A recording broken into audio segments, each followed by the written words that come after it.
What's up guys, welcome back to my channel. If you're new here, my name is Andy Swa and I'm just out here trying to live simply, make money and help others do the same. I owe you guys a Q&A. Oh my gosh, probably 3 months ago I posted and said just share your questions, I'm gonna do a Q&A, and then I never did it. So this is me making up for that and answering the questions that you had.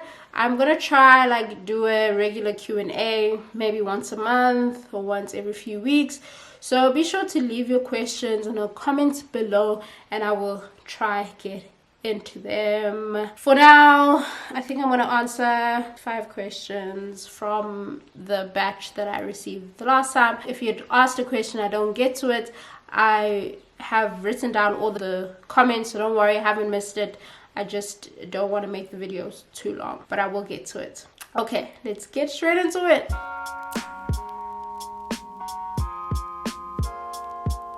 The first question is, what is the best payment gateway for your online store? So I don't personally know what the best is. I can't measure that myself, but what I can do is tell you about the ones that I have experience with, that I've used, and share what my experience was, share some good things about them and some bad things about them, and hopefully that will help you make your decision. One of the very first payment gateways I used was Peach Payments. It's a local payment gateway. It's based in Cape Town, I think, and that was fine. It gives you the option to be able to accept payments with a debit or credit card, and then I think it also gives you the option to do an EFT or a direct deposit, if I remember correctly, and it worked fine. The customer service was decent, they would respond really quickly, the payouts were always on time, there was no issues in terms of that. My only sort of critique with them was the pricing. So they had a monthly fee, I think it was 150, maybe 250, I can't quite remember, but I know that they had a monthly fee of a few $100. And then obviously every payment gateway has a transactional rate. It's usually around 3% of the cost. So if you get a sale of 100 Rand, then they'll take 3 Rand off of that as a cost for using the service. Their transactional rates were kind of on par with everyone else, kind of in the same range, except that they had this monthly rates. And so at the time they were really the only payment gateway that was local that would integrate with Wix, and so that's why I used it. What I didn't like is that once I had found an option that integrated with my website, I said to them, listen, I want to cancel my account with you. Then they asked, why do you want to cancel your account? And I said, I found something cheaper that doesn't have a monthly rate and actually has better rates on the transactional fee as well. Then they were like, oh, no wait, we'll take away the monthly fee and we'll also lower your transaction rates. And I was like, I don't like that. The whole time you could have been offering me a good price and you just chose not to. I just felt like this whole time you've been cheating me, and now that I'm leaving you're like, oh wait, actually these are our real prices. That's what it felt like. I was just like, I'm never going there again. So Peach Payments, it's a good payment gateway. I just like businesses that run a bit more ethically, especially if it's a relationship where you also benefit.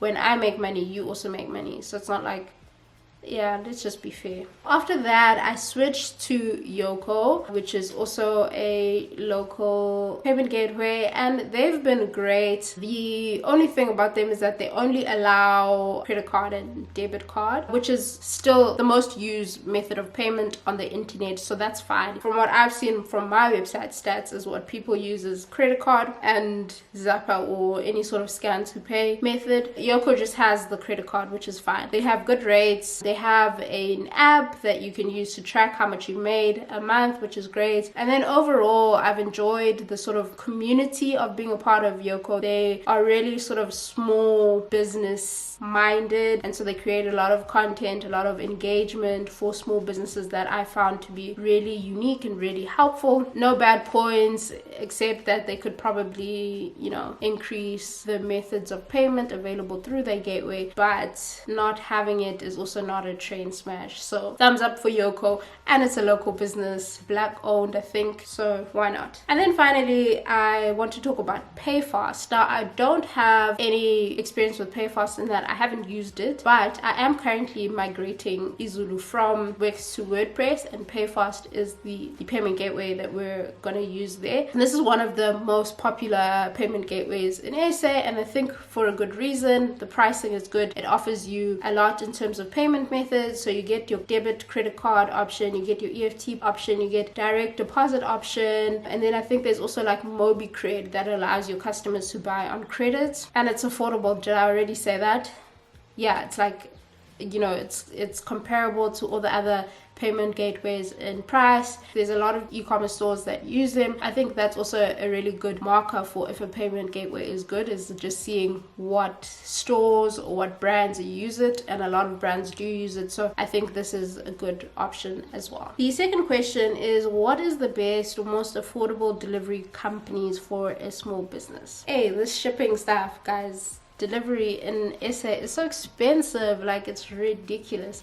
I was reading something in an article like last week, but now I can't remember the details, but they were sort of explaining why shipping is so expensive in South Africa, and it's literally just unique to South Africa because everywhere in the world like local shipping is really cheap. But there's something about the way that we measure, like we measure on like the size of something versus the weight. And so obviously, like if you're selling like t-shirts and you sell 10, the box that those t-shirts come in is going to be quite big, but the weight of the t-shirts is going to be small. The system that we use is just all wrong, and that's why we have shipping that's so expensive. Anyway, it's a real struggle for all businesses, except if you're Superbalist and you're owned by the same company as Takealot and Mr. D. What I'll do is I'll tell you some shipping options or things that I've used or explored for my business and that you could possibly use and explore for your business, and then I think what I can also do is give you some tips for managing shipping and shipping costs for you and your customers. So when I initially started my business, I signed up with a courier guy, and they were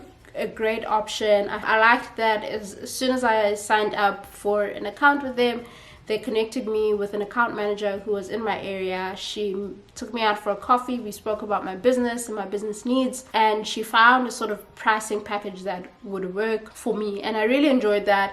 It allowed me to flat rate our shipping. Yeah, that peace of mind of knowing that I'd have someone who, whenever something went wrong, or if there were issues, who could unlock and unplug things for me. While their program, the account that I had there for them, allowed me to have a flat rate, it didn't really allow me to have the best rate because shipping is just expensive overall in SA. So while the courier guys didn't offer the like great prices, you know, like when we think of what shipping should be, we think it should be like 50 rand, when the standard for like just a standard package is probably 100, sometimes 135.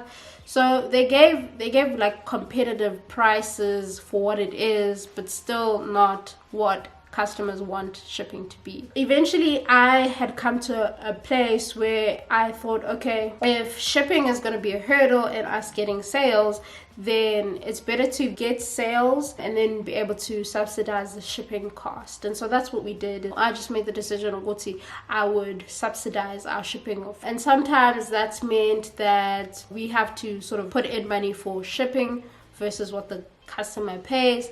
Sometimes it means that there's a shortfall and we make that money back, and so it kind of balances itself out. But it also requires you to have that sort of capital investment or that cash free for your business to be able to do that. But I will say that once we did that, once we dropped our shipping prices, we did see like an uptake of sales. We did see sales go up, and so that's consistent with all the research that's out there that says, you know, the cheaper the shipping, the more people will buy. With the courier guy, I know that recently they've added other offerings. One that I've used is Pudo.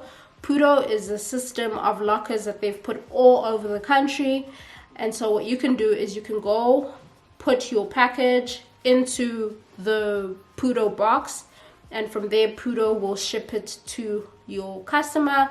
or it'll allow your customer to pick up from another Pudo box close to their location. Now this for me is kind of a game changer because it's literally slashed the price of shipping by half. The only challenge with this is that it does need you to have the product in hand. So like in my model where we don't handle product, this is not really possible. But for my new business where I'm manufacturing the products myself and going to be selling them and shipping them from my address, this is something that I can do. I can go to the Pudo. There's one down the road from me, just 5 minutes away, drop it off, and then it sends to the customer, and it literally makes something that would have cost 110 Rand to send 50 Rand to send. And so that's a great option. There's also options like Pep, Paxi. I've never used those things, but I think Aramax also has a thing where you can go drop it off at a location or at a shop and they'll send it to your person, and that makes shipping a lot cheaper. I think generally if you look at like pickup options for delivery, they will work out cheaper. I know Pargo is one that also works the same as Pudo. They have lockers, or not lockers, they have partnerships with stores all over the country, so you can order through Pargo and they'll deliver it to say like your local spa or something like that, and you can go and pick it up, and that is also substantially cheaper than like sort of traditional door-to-door shipping. I've also at times used sort of online couriers that allow you to, without an account, schedule a pickup. So I've used Internet Express.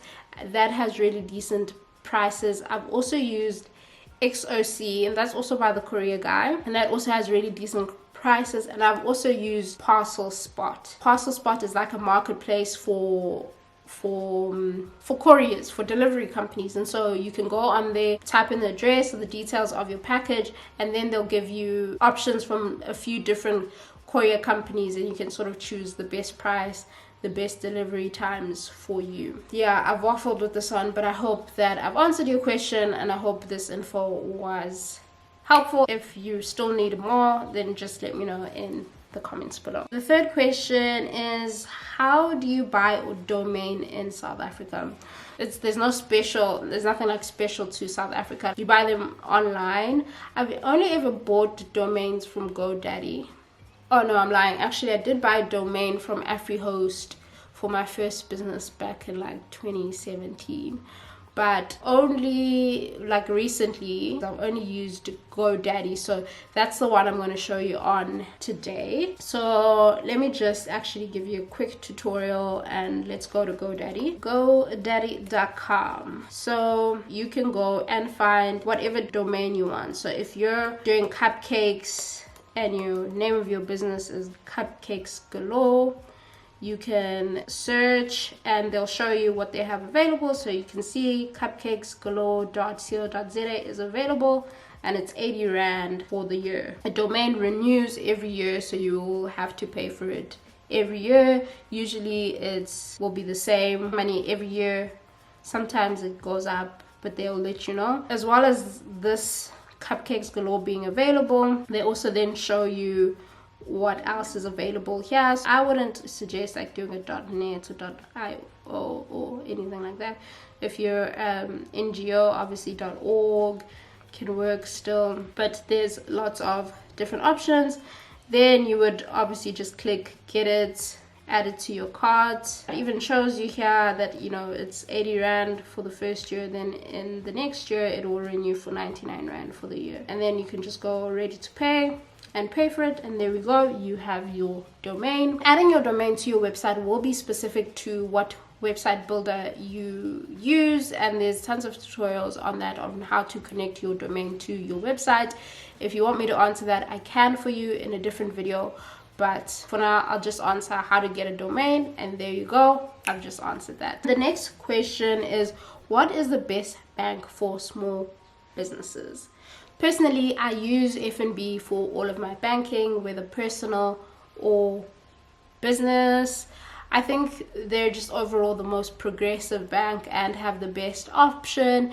especially for small businesses. And they're like the most digitally advanced, which I love. Like there's nothing that you can't do at FNB on an app or online. Literally you can do anything under the sun, and that's been the case for like the last few years. I know that a lot of banks are catching up, but they're definitely way ahead of the pack in terms of that. What's also great about them is that they have really good pricing when it comes to business banking. For my businesses, I use FNB's Gold Business Account, which costs about 270 Rand a month. But they do also have the FNB First Business Account, which has zero monthly fees, and it's pay as you transact account, so works out a lot cheaper than paying a fixed monthly account, especially if you're starting off and probably won't have like a whole lot of transactions in the very beginning. All of their business accounts come with the sort of standard banking features that you want from any account, but they also have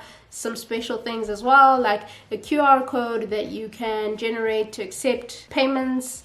So you can literally have this on your website or send it to your customers to say, hey, you can pay this way. They scan, it populates your banking details, and your customers can pay you right there, and it goes directly to your FNB business card. And that can also act as an additional like payment gateway on your website, which is great. Having a business account also will give you access to Fundaba, which is a digital business coach that they have that will give you advice or allow you to do short courses on business through their app. On top of that, what's great is that they have financial services. You can request like accounting reports and things like that that will help you keep track of your finances as a small business. So I think they really have a great offering for small businesses. So while I can't really share my opinion on other banks just because I haven't used them for business, my bond account is with Standard Bank, but that's like something completely different. But one bank that I've heard spoken about a lot is Capitec.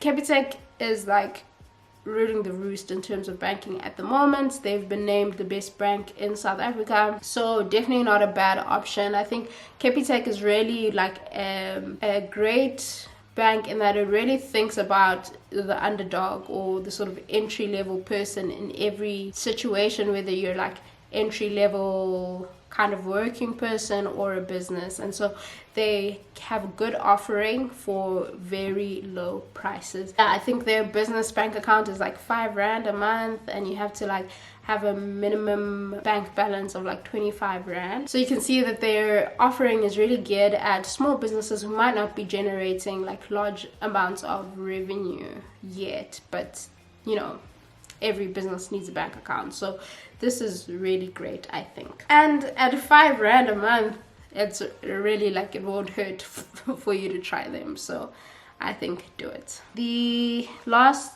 one is recommendations on suppliers in SA. What I just realized is that I just made a video and posted a video giving a list of suppliers in South Africa. So to answer that question, I'm going to link you to this video right here. If you go up here, is it up here? Up here, but one of these corners, there's going to be a link to this video, and that has a list of suppliers that I compiled and shared last week that'll answer this question better than I can answer it right now. Before this video gets too long, I'm going to wrap it up right there. Like I said, if you have more questions for me, please leave them in the comments below, and I'll be sure to answer them in my next Q&A. For now, I hope you found this video helpful. If you did, please do give me a thumbs up so I know that it is real. Keep well, and I will see you soon in the next one.